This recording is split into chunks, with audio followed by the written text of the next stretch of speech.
30-year-old plates. Do they look stupid? Get them out of here. UMR plates, go check them out. They do all sorts of designs, all sorts of styles, all sorts of sizes. And that's not all. Come with me. They also make show plates. Go check them out. Links in the description. And yeah, go do some buying. ZG15 for 15% off, free shipping, and sticky pads. Right, hello there guys, welcome back to a new video. Now in today's video we are back with another review of something that might give me some brown marks in my underwear.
So yes guys, we have a Mark 5 Ford Fiesta. Now this just ain't any old Fiesta because it's got a really interesting engine swap. For those of you that are just in the cinematics, which hopefully is all of you, you might know what engine this is, you might not. But I'll introduce you to the owner and he's going to talk you through what this car started out as, what engine it's got now, what other modifications it's got. Then we'll hop in, go for a drive, all that jazz, and yeah. So Martin, this is your Mark 5. So what did it start out as, and you know what's sort of been done to it? So it started out as a 1.25 flight, which is like poverty spec basic model. But when I bought it, it had already had the 1.7 Puma engine put in it by a guy called Hayden. But yeah, it's had quite a bit done to it. I haven't done a lot to it in my ownership, but I've only had it a couple of months and I've been busy. But yeah, it's a pretty set up car. So it's got, starting at the back, it's got the full Zetec S kit. It's got polybushed rear beam.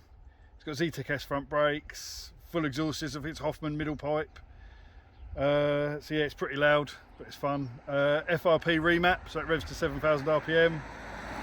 So yeah, it's a good fun car. It's got KA leather seats inside it, Zetec S style wheel. So yeah, it's a pretty fun car. What do you say we get a quick exhaust clip, see how that sounds?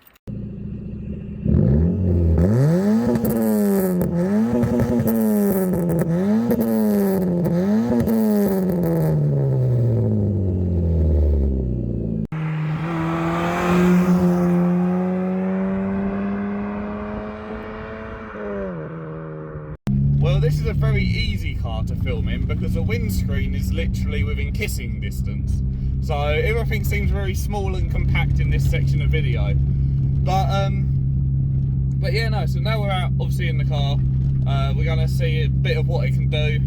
Hopefully I won't shit myself too much in this car because he gave me a little teaser on the way up here, and trust me, it is a little scary, especially because where you're so small and you feel like so vulnerable.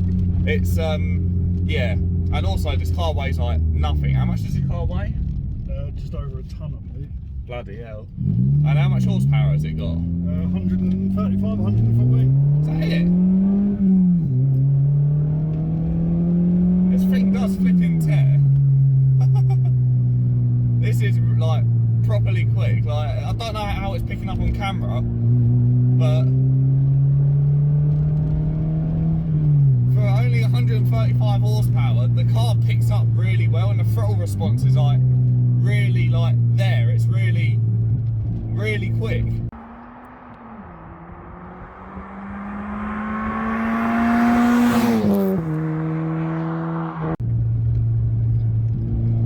And also as well, another thing that you have to mention, this car's lowered on 40mm lowering springs, and an old man in the Corsa just pulled out, which is brilliant. Really? You pulled out of your caravan site to go to the pub on the other side of the road? Yeah, he did. Wow, what a legend. baller. Don't pass your driving licence to walk, do you? No. But yeah, another thing worth mentioning is this car's lowered 40 mil. It's on ZTEC S, bloody hell, this keeps moving. There we are. It's on ZTEC S shocks, didn't you say? Yeah, ZTEC S shocks And with 40 mil lowering springs. yeah, and to be fair, the ride comfort is actually really nice in this. Even though you're on like little dinky wheels and stuff like that, it's still really comfortable, and it does handle well as well. Despite the fact that obviously it's not on like a stiff coilover setup or anything like that. If anything, these springs are actually quite soft. But yeah, no, this car honestly handles like brilliantly. We'll be hitting a nice bit of road in a bit, so maybe we'll see a little bit of how this thing handles, or just go for it now.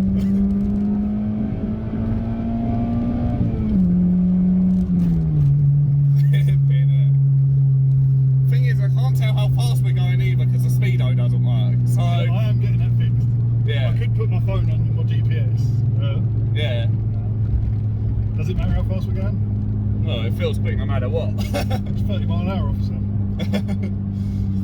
But yeah, no. So how does it feel to drive, like from your perspective? Because obviously you've got no ABS in this. You've got no power steering. No, it's got power steering. Okay. It's got power steering. That is one thing it does have. No, it's good. It's fun. It's I must admit, no ABS took a little bit to get used to. It was a couple of skids. Ended up in the middle of a road at one point. But yeah, it's good. It's fun. It's very raw compared to like newer cars. We say that it's 2002, well, still that's 20 years, isn't it? Yeah. But like, compared to newer cars, it's very raw.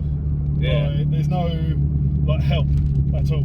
Yeah, you also got no traction control, no nothing like that. It's No. literally car and driver, which is probably the best way to be. I quite like it when it's like that. I mean, power steering, I'd say that's just a luxury and almost a necessity in a way, because I do like power steering, but regarding other electronical assists, I don't really like it all that much. No. So, yeah, this is pretty much as raw as you can get.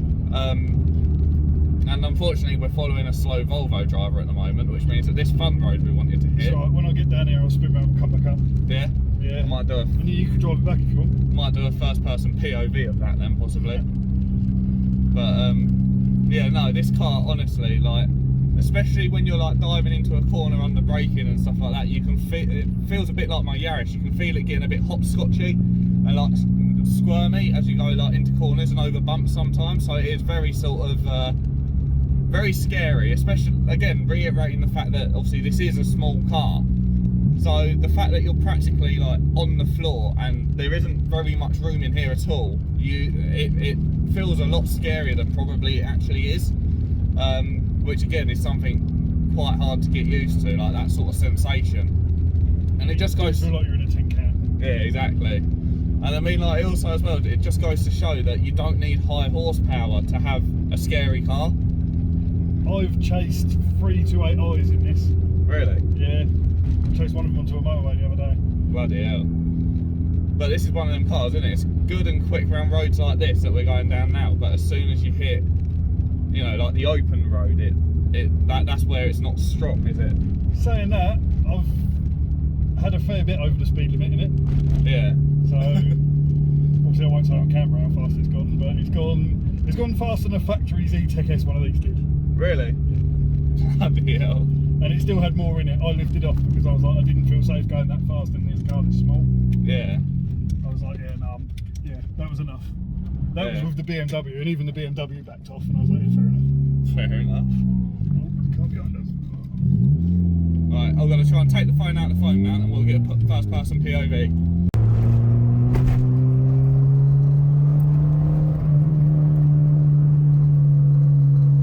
So yeah, as you can see, you're literally pretty much like sat on the floor. And you can feel it get like really, really bouncy.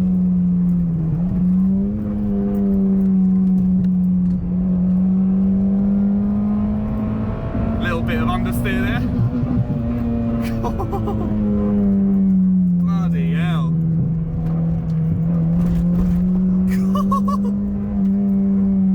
Whoa. This car honestly is really scary to be in. God. Wow. Yeah, no. So that was actually a relatively long stretch of road, and yeah, we assaulted it pretty quickly. We're back where we begun pretty much. So yeah, a very, very scary car overall.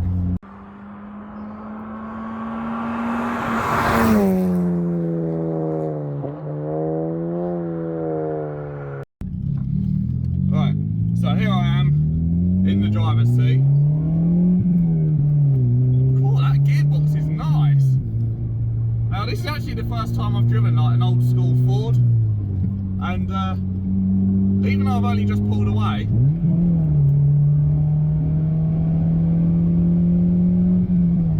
it reminds me a lot like the Yaris.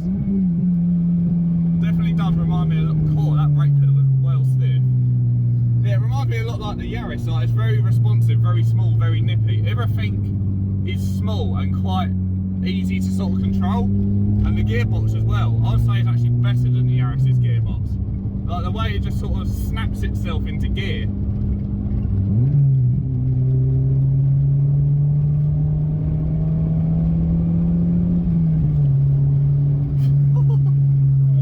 Brake, third, or down in second even if you can. Keep it in second, keep it going. Right, careful because it gets a bit bumpy going into this one. Oh yeah. And on the throttle, go. Oh, the way it just... Not yet, not yet, not yet. Go on. Right, brake. The way it just pulls you out the corner and go, oh, nice 944. The way it just pulls you out the corner and just goes, it grips and points. To be fair, as a passenger, it is a very scary car. I mean, obviously, I don't know how to drive this car properly, which is why I'm not pushing it to its limits. But as a passenger, it is a very scary car to like experience. But as a driver, you feel so in control of this little thing. Like the steering is, well, it's instant. Like it's really nice, really tight. The acceleration is on point as well. The clutch is lovely and light. And the gears are just nice and snappy.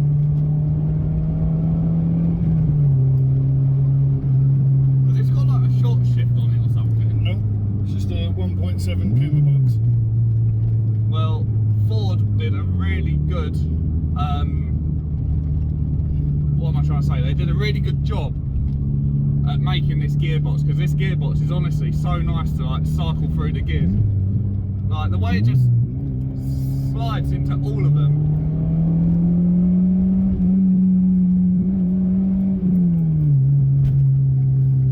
Yeah, no, I love this. Absolutely love it. I can see why you like this. Yeah. But no, yeah, this brings back memories of like the rawity of the Yaris. Even though the Yaris only had 105 horsepower and this is obviously 30 horsepower up, it just brings back the rawity of how the Yaris felt, which is actually really nice. Yeah, no, I think. Keep going right down, keep going. Yeah. I think I'm almost ready to sort of outro the video in a way. But yeah, no, this is honestly such a brilliant car.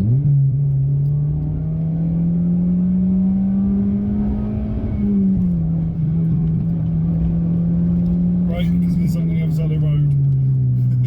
Oh wow. Yeah, it does get a bit skinny down Yeah. Yeah, no, this is absolutely brilliant. And like I keep saying, you do feel in control like the whole here. Yeah, it's time. a snappy little car. It's really nice to drive. It is absolutely lovely. So there you go. I reckon if you want an engine swap on a budget, this is probably the answer. Honestly, is it a straight like drop-in, like, you know, Yeah, everything plug and pretty play? Yeah, because that's the Puma dash. Yeah. It's got the Puma gearbox, Puma engine, Puma wiring loom. The only thing is, if you look at my key, it's got duct tape around it because you've got to have the transponder for the immobiliser for the Puma and the key for the Fiesta. Yeah. But that's the only, apart from that, yeah. Yeah. So, you know, and how much can you pick like a base car up, and how much can you pick the engine up for? Base car, sort of £1,000-ish, you know, sort of budget. Yeah. And then you can get Puma engines and gearboxes for like 300-400 quid. Which really ain't bad at all. No. So, yeah, no, if you want to do an engine swap on a budget, shall we swing back round? Or? Yeah, can do. Yeah, if you want to do an engine swap on a budget and have something really fun and really dialed in, this is the car.